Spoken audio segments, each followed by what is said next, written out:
ముఖ్యమంత్రి గారికి మాకు ధన్యవాదాలు. మేము లారీ డ్రైవర్ని, నేను లారీ కొనుక్కొని తిప్పుకుంటున్నాను. ఇసుక గవర్నమెంట్కు డిపాజిట్ కట్టి ఇసుక తెచ్చుకుంటున్నాము. ఎర్రగొండపాలెం నియోజకవర్గం మమ్మల్ని ఇసుక అమ్ముకోకుండా మేము ఇసుక అమ్మి వాళ్ళకు టన్నుకు 250 రూపాయలు మేము ఇవ్వాలంట.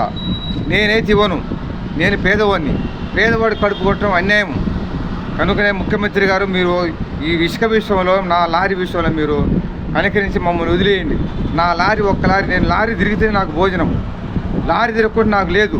4 పిల్లలు, నాకు ఇల్లు లేదు, వాకి లేదు. ఆ లారీ నాకు గూడు నీడ. నా లారీ స్టేషన్లో పెట్టారు.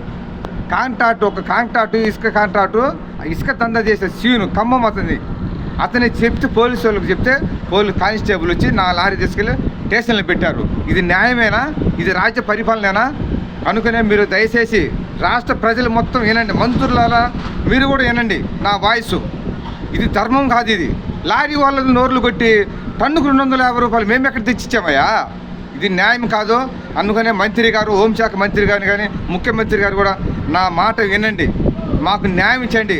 లారీ వాళ్ళు రావద్దయ్యా. లారీ వాళ్ళు కోటీసులు ఎవరున్నారు? ఎవరు లేరు.